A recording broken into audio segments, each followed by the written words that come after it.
Build Your Business listeners. This is Matt Reynolds, your host for the podcast, and you are listening to what we are calling the legacy episodes. And really, these are the pre-episodes that really led to this podcast, the Build Your Business podcast. This is really my life's work and my brother's life's work in building your business. And so they were originally published in the Barbell Logic podcast as part of the Principles or Coaching Success series, but really touch on similar topics to the Build Your Business podcast: how to improve your productivity, how to set and accomplish your goals, deprioritize urgent tasks, to focus on what is most important to you, and most importantly, to become a better person and leader and business owner overall.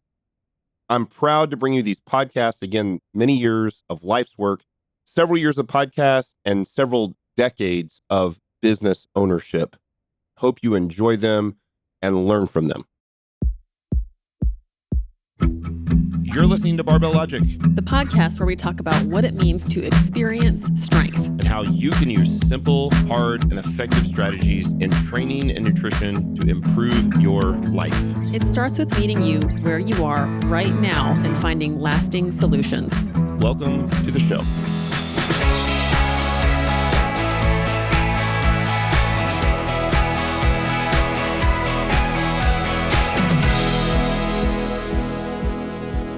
You're listening to the Barbell Logic podcast. This is another episode of the Coaching Success series. I am your host, Matt Reynolds. We have a special treat today.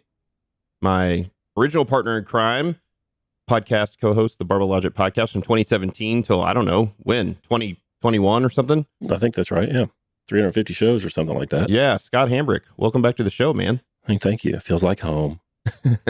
I like the setup back there. You got all the sweet books for those of you guys that can see the video. Hey, thanks. My kids, I told them, I was like, hey man, I want to be recording with Reynolds tomorrow.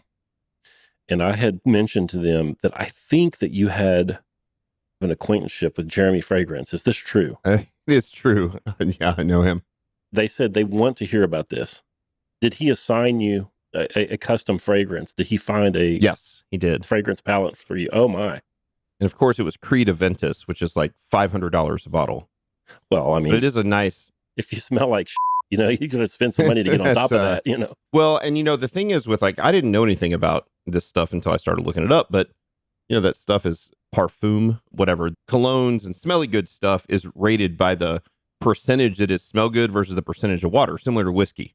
Right. So it's like a 70% good bourbon, as opposed to, when you go to Mexico and it's like 35% tequila. Right. And so they just dump a bunch of water in it. So yeah, I've got a few good colognes out there, and it's actually perfume, Eau de Parfum, whatever it is. I don't know. Creed Aventus? Is this what it is? Creed is the company, one of the highest end.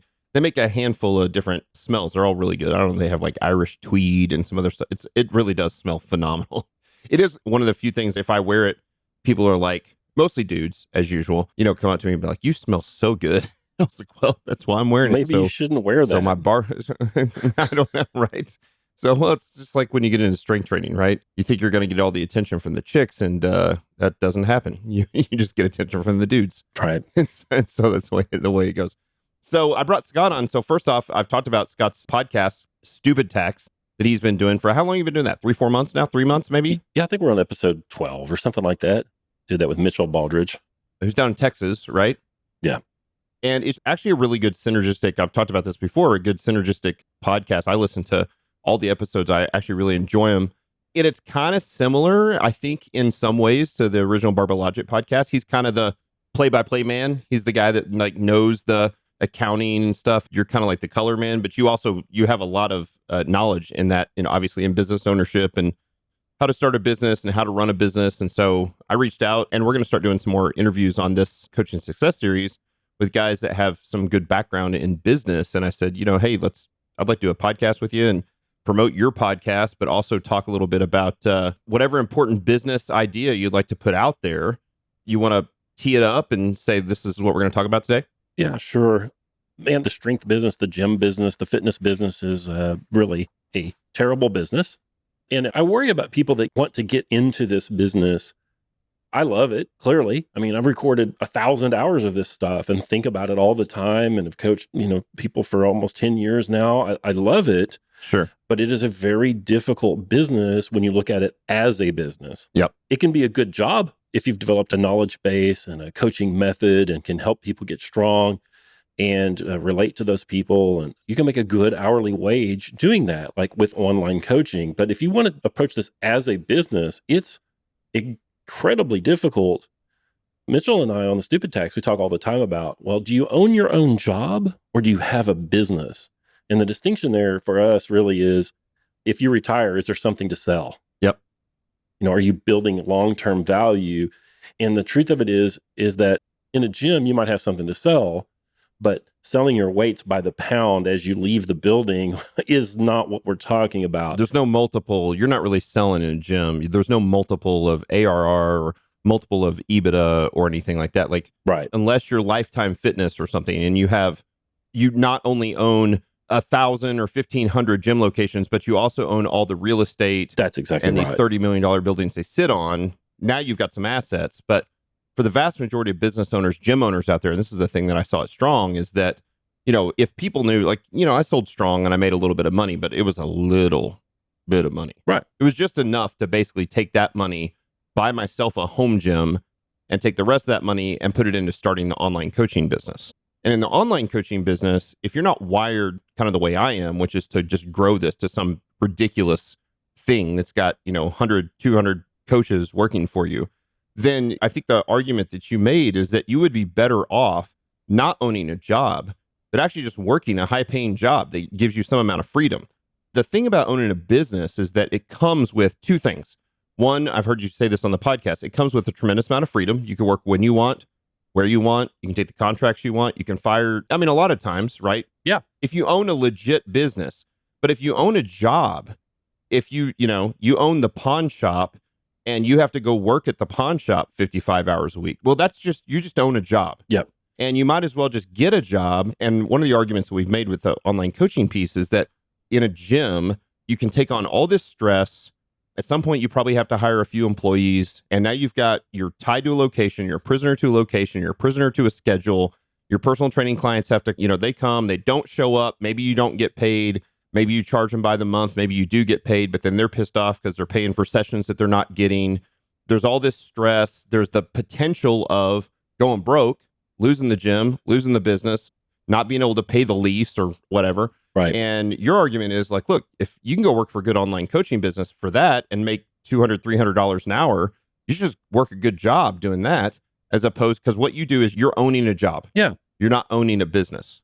In general, I think I prefer owning a job. If it was between, owning my job or working for somebody else and going to a bunch of stupid meetings and having the HR nanny breathe on me and whatever, Sure. I'll own my own job, even if that means, unclogging the toilet every now and then, which is what you end up doing. Sure. But gym ownership is a little bit worse than that. You're going to have cash tied up in it, and you're really not going to get a return on that cash. You've got to really look at this as a business. This is a treacherous business because people love it. Yeah, right. They're passionate about it, so they get into it. Yeah, the Roto-Rooter business, that's not a treacherous business. Like, people are really cold-blooded about making money off operating the turd screw, That's right. Like, they're going to get rich on that, or they're not going to do it at all. Right. Or car washes or laundromats or whatever. Like, those are cash flow heavy businesses. And it's not a job. You don't have to sit at the car wash all day or sit at the laundromat all day or whatever. But at the gym, you're there coaching clients all day. Yeah. And you're answering the phone and you're giving the tours and you're the front desk staff and you're all the stuff. I think that gyms are actually real estate businesses. They're more like self-storage. Yeah. Or equipment rental or real estate.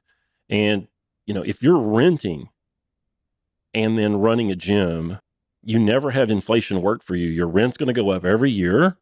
Yep. And you're going to have to grow your revenue base to stay ahead of that inflation. If you own that building, you get a little speculative bump, like the real estate may appreciate, the inflation, your mortgage should stay the same as inflation goes up, and it'll make your mortgage relative to the membership fees more attractive to the client. But it's a real estate business. You could sublease out certain sections of that building. You could That's right. buy a building that's a little bigger than the gym needs, and you could sublease it out to a handful of other businesses, and they help pay the mortgage for you. But you also have to understand you got to deal with the renters who often tear up the Yep. and you're still responsible for when the HVAC goes out to fix the thing and pay the property taxes on it and all that sort of stuff. But you're right. Now you're starting to think about it more like a business instead of a job. Because let's be frank about it. A gym is a space. It's a large number of cubic feet that you're renting or you own, and you rent it out on a pro rata basis to a membership. They're paying $10, $49, $69, $129 a month, and they get access to some equipment as well. It's really a real estate gig, in my opinion, where it shares something with that. And if I can't run it as a real estate gig, meaning I own it, then I don't want to do it. And if I owned the building, I would rather rent it to someone else and have them run the gym. Sure. Because it's just too difficult. Now, at Strong Gym, which was an excellent gym and a profitable gym, it was a concierge model. Kind of white glove. It was a high touch. It was really a great model. It was still a real estate model. There are apartment buildings that have doormen. There are concierge apartment buildings. And I think it was that. That's what it was. And there's nothing wrong with that. But you need to understand that if that's the model you're getting into, then you need to look at the whole galaxy of possible real estate deals you can do, figure out what cap rate you need, figure out what your returns need to be, what your cash is on hand, and go play that game. And then online coach. You don't have to work for Reynolds. Work on your social media following, get some clients, get some online software, and work from home. Well, it's one of the reasons we came up with TKC, can leverage the software, they can still run their own business. And for, I think, a lot of gym owners, if they just added the hybrid model to their gym, if they made their gym a 24-hour gym, there's insurance out there now. So you're still renting the space, but you're renting the space cheap. But where you're making the money is rather than having to be there and coach 12, 13, 15 clients in person for 1 hour per session or 90 minutes per session, you just let your gym members pay for online coaching. You program for them on the software. You break down their videos on your own time when you want. Maybe you have a few office hours up at the gym, or you pay a good gym manager to do that and sell the memberships and give the tours and whatnot. And it's a few hours a day, so they can come in if they want to join. You obviously have a way to join the gym and access your membership online, so you don't even have to show up and sign the paper. Everything can be done online now in DocuSign, and you set up, you can get online coaching. So that, to me, that hybrid model works a lot better. I still think fully online coaching, especially as a 1099, if you're a 1099, that's your own business, right? And so you work under a lot of times another brand, but you really are your own business at that point. And you have the freedom to come and go and take on as many clients as you want, to coach when you want, where you want, anytime you want. You can go on vacation and coach. You can live in rural America. That's the other problem with gyms. If you want to make any decent money, you often have to live in a high cost of living sort of area, or at least you're 30 minutes outside of Tulsa. Like, you couldn't coach people in person where you live. There's not enough people out there. You're out in the middle of farmland in Oklahoma. I'm a huge draw. I mean, all I have to do is hang out the shingle. Come on, Matt. People will flock in. And they just start coming in. I still get calls. People want to do it. But, then the other thing is, I got to the point a few years ago where I don't want to coach anybody in person, even at like $200 an hour. So at $200 an hour for me, and I realize people are going to hear that and be like, bro, that's great. But like, look, it throws a complete monkey wrench in my day. I'm running the business as the CEO. I don't know exactly. I mean, I do. I can calculate what I make per hour generally across the board. But the reality is like, my time is far better spent working on my business rather than in my business. And if you're in the gym ownership business, you spend most of your time working in the gym, therefore in the business and not on the business. And there's nothing wrong with that. But I would like for these people to be much more hard-nosed and much more critical about it when they look at it. Like, you're talking about a hybrid model. Yep. I believe that's excellent if you're in a great market where the gym acts as a marketing program for the online coaching business. Because if you actually attribute where your profit comes from, not your revenue, sure, where the money you actually make comes from, you're going to find that it's online coaching, and you're going to find that you're going to be making a few points on your capital. You're going to have a big rogue fitness bill to have a nice gym because you're a good person, and you're going to make, I don't know, you're going to make 3, 4, 8 points a year on the capital that you have there. There's going to be wear and tear, depreciation on it. You're going to constantly be replacing that equipment. You're going to have repairs on your C2 rowers and all this stuff. And you're just going to be making a few points on it. And that can be okay if you're in a capital intensive business and you want a few points. I want $5 million worth of machine tools. I'm cool getting 4 points on that for the next few years. But when you're talking about my life savings is $59,000, I'm going to sink it in Rogue and I'm going to get 4 points on it. Forget it. You're going to make 4 points on your $60,000 life savings. Go get treasury bonds, which are paying the same thing. Right. That's and right. Nobody's going to tear it up. So, if you sink 60 grand into that, you need to be getting 30% return on that. That's right. Adam Smith tells us the lower our capital investment is, the higher the return is by nature. Of course. Like a little kid that goes to Sam's and buys a variety pack of candy and then goes and sells it on his school bus is going to quadruple his money. He's got $9 in it. He's going to make 30. Yep. He's going to make 45. He's going to make $60 on that jumbo pack of candy that he resells. Now, if he grows that and grows that and grows that and is buying candy by the boxcar full, he's going to be making 2 points. This is the nature of capital. And you're not going to get huge returns on your capital when you're buying a package from Rogue for one gym. So you need to be looking at how much capital I have in this. What did this gym make this year? How much of that can I attribute to my work, my actual labor? How much can I attribute of that profit to the facility and the equipment? What is my return on my capital? What is my return on my time? And I think you do all that and you end up pulling your cash out, buying some treasuries at 5 points. Yeah. And online coaching. Sleeping like a baby Right. and online coaching in your underwear and eating Cheetos. Yeah, right. Yeah, you get up and you make a cup of coffee in the morning and you sit in your sweatpants and you break down videos from anywhere in the world. I mean, that's the thing, is that we watched a lot of our coaches over at Block during COVID leave the big metropolis areas and move into the more rural areas where it's lower cost of living, and they could make the same money there than they could at, in Austin or Manhattan or LA. Or They really need to move back because we're full, but that you're did full happen. in Oklahoma, but yeah. We're full for Yeah. sure. Welcome back, Scott Hambrick. So no, it's good. We're full. Well, okay. So we know, and we've promoted this a ton on this podcast, that we believe online coaching is better than in-person coaching at almost every level. Obviously, the only thing, or there's two things I think, that online coaching can provide the client from a value proposition that you can't give in online coaching. One is that the speed of which you can fix their form is a little slower in online coaching, right? Because you see one set as opposed to seeing all the warm-up sets and all the things. And then the other piece for some people, and not everybody needs this, and I don't need this, but some people want atmosphere. They want community. And online coaching doesn't provide that. Now, for a lot of people, if that's really important to you, you ought to be able to get a group of your family and friends and to be able to train with, and you could actually get that yourself out of your home gym. So online coaching, in every other respect, the flexibility it gives the client, the value it gives the client, because significantly cheaper than traditional personal training. They can not just train when they're in the hometown at the gym, but they can train and actually get coaching and online coaching when they go to the hotel or the resort or wherever they are, like whatever the equipment they have, they can do it. Coach has the same benefit, right? The coach gets to coach anywhere they want. Taking Rachel to Mexico, that was our Christmas gift. Here in a week or so, we're going to go down to Mexico. I'm an online coach down there, right? Because I can.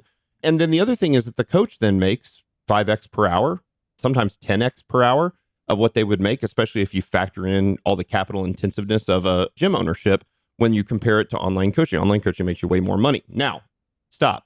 So you guys talk a lot on your podcast, and it's not gym ownership, but you'll talk about this kind of fictional, the pressure washer guy who is doing pressure washing. And in the beginning, and this is kind of an E-Myth concept, you are the technician. So you're good at pressure washing and doing, whatever handyman jobs.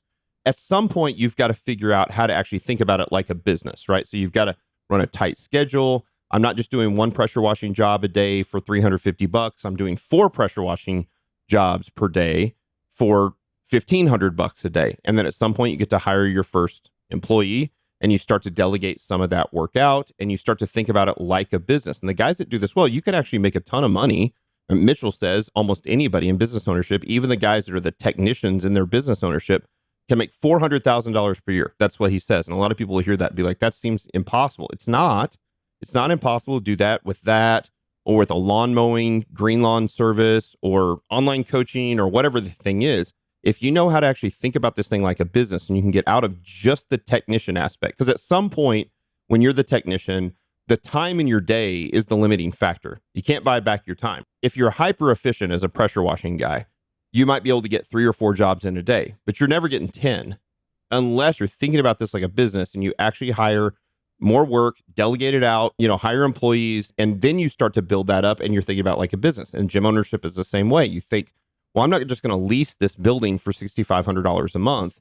I'm going to buy the building and I'm going to have a $3,500 mortgage payment or $4,000 mortgage payment. And I'm going to lease some of that out to the massage therapist and the tanning salon next door and whatever. And they're going to pay the mortgage for me so that it's not nearly as capital intensive for me. And then I'm going to take that business and I'm going to look at things like how much, just like you said, how much profit, how much gross margin and net margin do I get on the actual business, real estate, equipment rental versus the coaching and my work that I'm doing. 2, how much do I get out of it, out of the actual, buying the property and leasing it out. 3, one of the things that I talked about at Strong and I would have done very differently. Strong was 16,000 square feet, is I would have looked at profitability per square foot, which I think is actually a metric that people don't think about. I've talked to Jordan Stanton about this a lot. I'll never own a gym again. Don't want to, don't care. But if I did, and I won't, I would do micro gyms. I've seen this lately. I don't know if you've seen anything like this, where guys are buying these storage containers for very cheap. You can put these storage containers, which are mobile.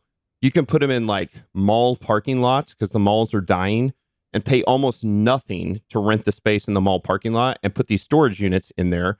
And they're a nice individual gym that people can rent by the hour. And just like with Uber, for peak hours, it costs more. For non-peak hours, it costs less. There's a security system in there. There's a sound system in there. Trainers can go in and train clients in there if you want. You can rent it out, lease out the space to other trainers to use the space. And you can buy 10 of those and figure out where the best place in town is to drop them. And if they're not making money in that spot, you go find another church parking lot or, in whatever commercial area, and you drop it in there and you can make some money. Now, I still think you can make far more money on your time if you just build up your online coaching clientele. I mean, I think somebody who's doing this full time could do 80, 90, 100 clients if that's all they're doing, working a couple hours a day and make 200 grand a year doing that.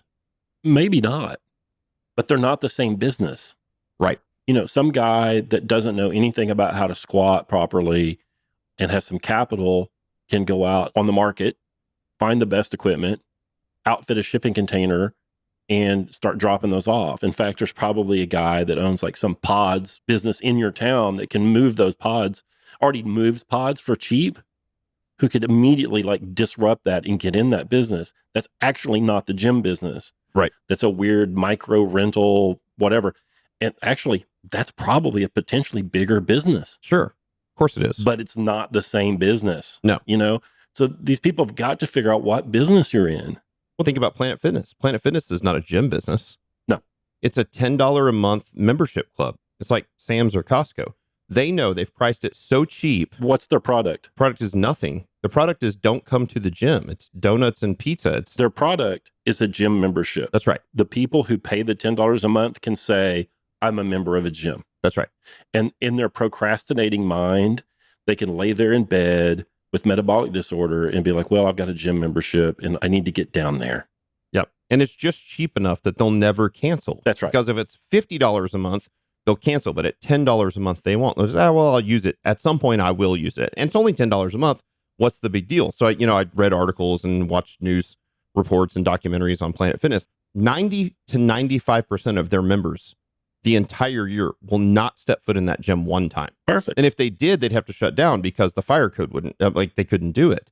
And so again, that's not a fitness business. That's a gym membership. They're selling gym memberships so that you can have the little thing on your keychain so that people can be like, oh, you're a member of that. Yeah, I'm a member of that gym. Like, oh, cool. But they don't go. And that may be the most successful gym model that there is, actually. It probably is. It would be a good show for me, you and Mitchell, to just like do a screen share and just like bust down their annual reports and just see what's up. Yeah. I'm sure it's crazy. Now, let's say that there's a gym, let's call it Strong Gym, whose members show up. Right. It's the opposite of Planet Fitness. That's right. The members show up and the rents or the membership fee is higher. Yep. Let's say it's 15 times higher, which would put it at $150 a month. Yep. Is that business different? I would say it's not. They're still selling a membership. Sure. The only difference is they have bad customers. That's exactly right. It's far less profitable. That's right. Strong Gym has bad customers. They beat up your equipment. Good people, bad customers. They're using toilet paper. They're stopping the toilets up, getting hair in the drains. It's actually a worse business. So, I mean, I'm saying some stuff that seems sort of contrarian, but I'm just being clear-eyed about it. So I hope that people that listen to this, and I assume that this show that you're putting out here, Matt, is really not for people who are learning about getting strong, but people that want to actually be in the business end of this. This is a terrible business, and you need to be really smart about how you get into it. There is money to be made. There are people that do make money doing it. But if you're playing the real estate game on this, there are people who have literally billions of dollars, full staffs, research staffs. They have everything that you don't have, who are working around the clock, like literally around the clock. When people are asleep, their Singapore office is open and they're sharpening the knife every day to wring every penny out of the real estate biz. So if you're going to get into that, you're going to be dealing with the real estate department at Planet Fitness. And that's a hard game to win. Agreed. It can be done. When I hear you and Mitchell talk, it's one of the things I've heard you say, maybe not a direct quote, but you've said something along the lines that you should only own a business if there's a high potential of bringing you a lifestyle that far exceeds that of a job. Because with business ownership comes an enormous amount of risk, and with risk comes stress. More people equals more stress, all those things. And so for a lot of people, and I texted you several times in listening to your podcast, and I'm like, look, most people actually just aren't wired to own a business. They're really not. They're wired to work a job. That's not a slam. No, not at all. And for some people, They worry. no, It hurts them. oh, I've probably taken 20 years off my life because of the business that I've owned, right? I mean, that's just the risk that I've chosen to take, and it's just the way my personality is wired. For most people, though, what they really want is a comfortable lifestyle, doing something that they love. And I do think something like online coaching is something that they can do that with. But boy, it's hard to do. I remember when I sold Strong, I thought, and I can't imagine doing this for another 25 or 30 years, right? And that was business ownership. And by the way, I felt the same way when I worked a job as a public school teacher. And now I'm working a job for 40 grand a year. And I'm thinking, I can't do this for 25, 30, 40 years. Like, I can't do it. And so for me, the only option was to actually figure out a profitable business model. We've been lucky and blessed and lots of hard work and incredible staff that work behind us. And we've been able to really do that and make some money over the last several years. But I also recognize I meet people all the time, very intelligent people, and I can see it in their personality. They're just not wired for that level of risk and stress, the years it's going to take off their life. And they love the idea of business ownership, but they don't really understand what business ownership actually is. And so you have to be ready to make that sacrifice and make that transition. So I think I would argue for most of you that are listening to this, and it is a sort of business ownership, fitness, coaching, success, business podcast, and your podcast with Stupid Tax is the same thing. It's about how to own a business and do a business well. I think most people shouldn't. I think that you have to figure out what's best for you. If you can work a job that makes a high wage per hour with low stress, when you clock out or you're done with the job, you can go home and be with your family. You don't think about it again. Like, I never stopped. I woke up at 3 this morning, 3, no alarm. I woke up and I started thinking about stuff in the business, and I was like, I'm up. And I got up and I went downstairs and I started working. But when you're punching the time clock, you don't do that. You sleep until it's time to go to work. You go to work, you punch the time clock, you punch out. A lot of those guys make great money, right? Like some of those blue collar, you're a welder or a plumber or an HVAC guy, and you get done with the job. Like, you don't think about that thing for the rest of the night. Spend time with your family, hang out, make your 80 grand or $100,000 a year. Or if you actually figure out what you're doing and own a small HVAC business with 1 or 2 employees, or maybe even just yourself, like, there's a lot less stress there. I think most people they have no desire to own a business that's a $5 million, $10 million plus business. Like, the level of stress and risk that comes with it, they're just not wired for the thing. Yeah. And I can go on a cultural screed about how it's becoming increasingly impossible to actually run a good business. I don't think there are enough people in the country that share a notion of the good. Like, okay, let's back up. If I say I want to own a business and I want to offer an excellent product, and then I strive to do that, for my customer to agree that it's excellent, they have to share an idea about what excellence is with me. That's right. Aristotle says if you're going to be friends, you have to share a notion of the good, and you have to want that for each other. Yep. And I don't think that there were enough people in the country that share a notion of the good for you to have an opportunity to actually provide a satisfactory client experience for Most. a large number of people. Yeah, for sure. The culture is too splintered. That's right. Value is what you get, price is what you pay. Well, if you disagree on what the value is, if you see that what you're providing is high value, product, service, whatever the thing is, and everyone else, like, this is why product market fit is such a huge piece that people just don't understand. You're constantly looking for product market fit, but you're looking for product market fit, not for you, not what you think product market fit is. That's exactly right. It's what the rest of the world thinks it is, but the rest of the world's broken. So they don't You're know. not actually able to provide a product or service with integrity anymore because there won't be enough clients out there who share that in order for you to have a customer base. By the way, you are, but it's rare. It's exceedingly rare. It's the few and far between they're able to do it. And it's way more difficult than you would expect. And the amount of friction involved in sorting through and making yourself known both to the clients who you shouldn't do business with and who shouldn't do business with you and the ones that should, it's astronomically difficult. Sure. And this is why Planet Fitness is probably the best gym business in the world, is because the client market fit, it has nothing to do with fitness. That's right. So if the customer service is predicated on like delivering a good and nobody knows what good is or nobody agrees on what it is, what you end up doing is inventing a business that is maximized for extracting money, period. That's right. Yeah, it's a commodity. Yeah, you think about like literally the people who actually know what gets you stronger, fitter, healthier are the people who are going to go routinely. They're going to do the big lifts, the squat, the deadlift, the bench press, the press.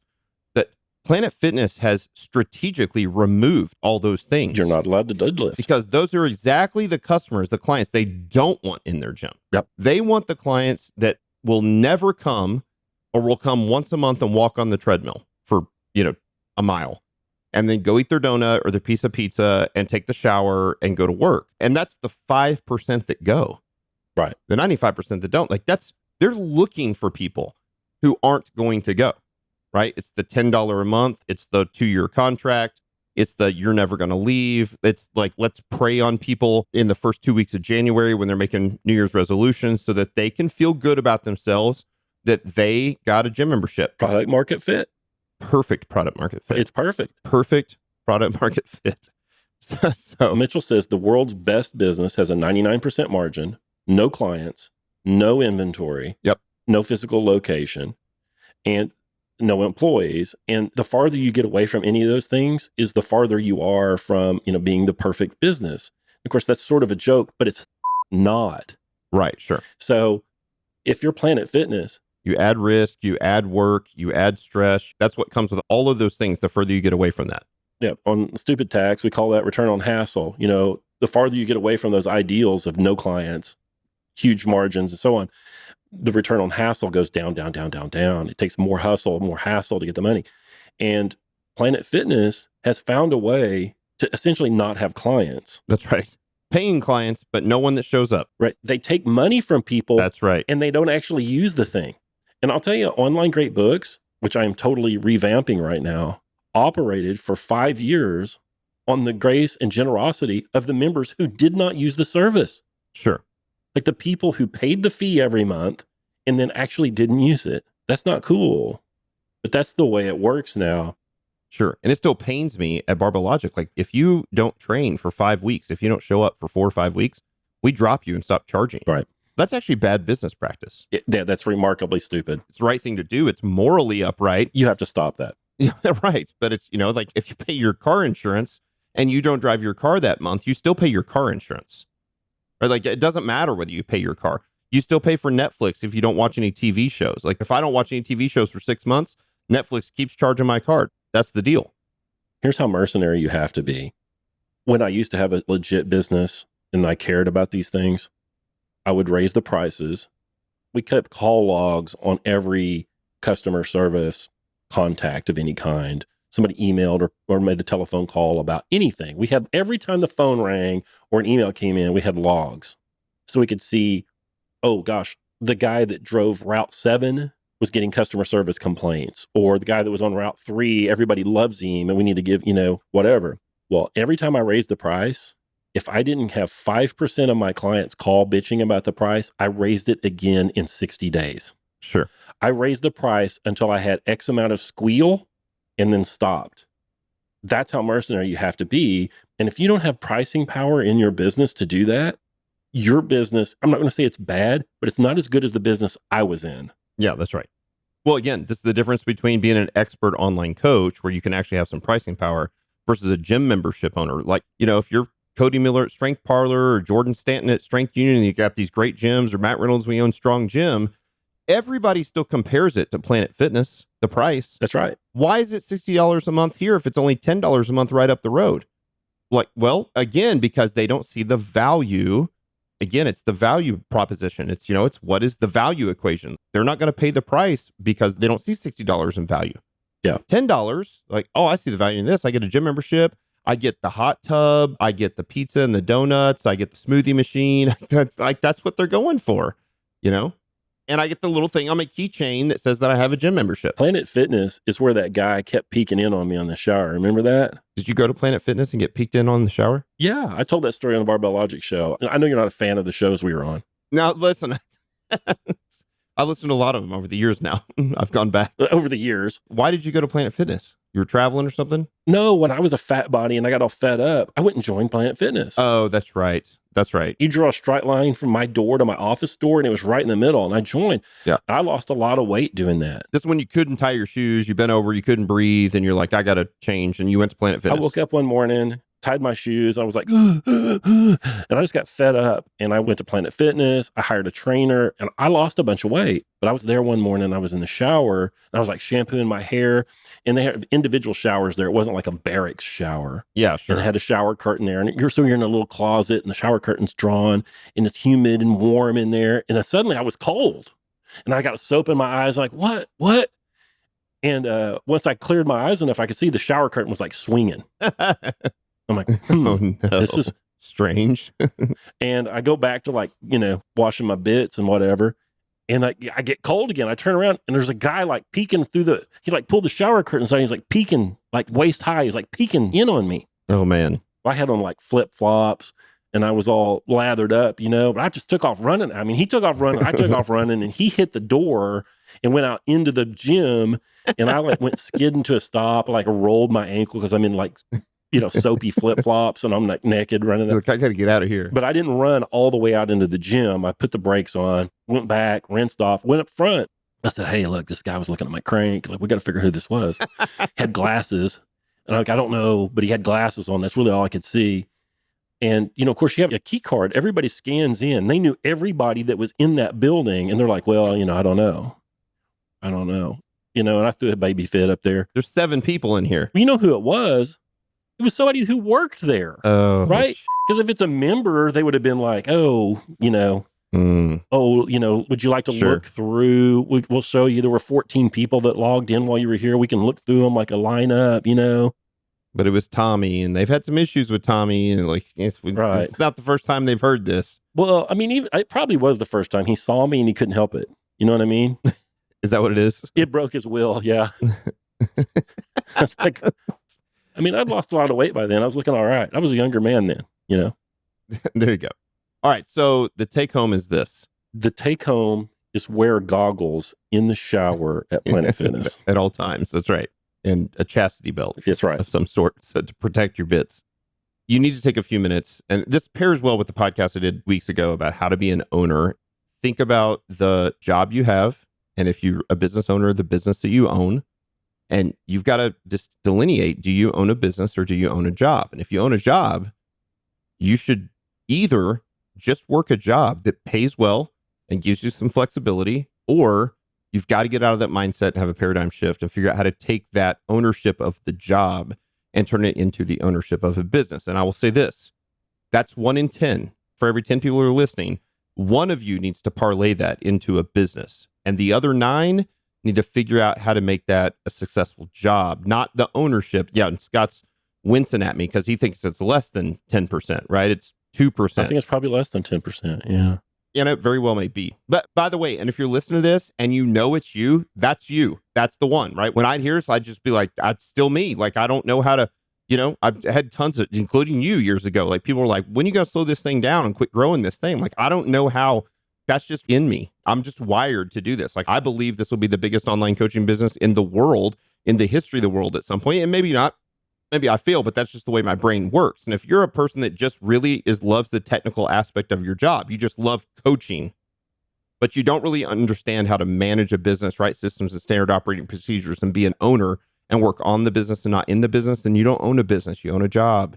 So just go get the job that pays you well and gives you some freedom. And this is why we talk so often on this podcast about Turnkey Coach. That's why we built that. It's Turnkey Coach. That's the point. You get to let us do the business and you get to do the job and make $300 an hour at home drinking coffee.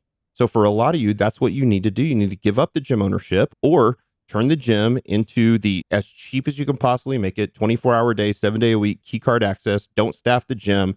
Have your cheap rental, buy the business, buy the building, rent it out to the nail salon next door, rent it out to the massage therapist, rent it out to the tanning salon, let them pay the mortgage, and then you make your money on the online coaching and you build up the value and the equity and the asset of the real estate property, which is really what you own. So if you're paying $6,500 a month to rent a gym space, stop. You'll never get ahead. To be fair, after hearing you say that, I realized that I forgot to say, if you find out that you own your own job, then you need to evaluate that and say, is this the best of my job that I can get? And it might be that you do own your own job, but you really can't do any better somewhere else. That happens. Yeah. You know, you gave the heating and air guy example. I think that's a prime one. You know, you have a guy with a truck and maybe one helper and he makes $170 a year. You know, he's not going to make $170 a year working for somebody else. Nope. And he has some flexibility. And it might be that that's the case for you too as a gym owner. But once you determine you have a job, then it's your job to say, is this the best of these possible employment opportunities? So don't be governed by your passions in this and figure out what's accruing the most value to you and your family. You know, quit being some aspirational dork, you know, who just, you know, wants to be a gym rat his whole life. I don't have time for that. Yeah, I love the, you've seen the Mike Rowe video where he talks about following your passion, how ridiculous that is. Outrageous. Every valedictorian gets up and they say, follow your passion. Here, this guy did a show for 15 years about multimillionaires that cleaned out porta potties. He's like, nobody grows up dreaming about cleaning out porta potties. No. And yet there's a bunch of multimillionaires cleaning out porta potties or doing other dirty jobs. My dad told me, he's like, go get paid. Because whatever it is you're doing, you'll hate it in 10 years anyway. Just go get paid. It is weird that I really love my job now, and I still really enjoy coaching. But if I were only a coach after doing this for 16, 17 years, I think I'd be tired of only coaching. I still coach, but I don't mind coaching. For me, the challenge is in growing the business and running the business and having the staff and delegating. I like that stuff. Now, a lot of people would feel like they're just in bondage to like growing a giant business and having employees. And yep. Sounds good. Bondage is right up your alley, huh?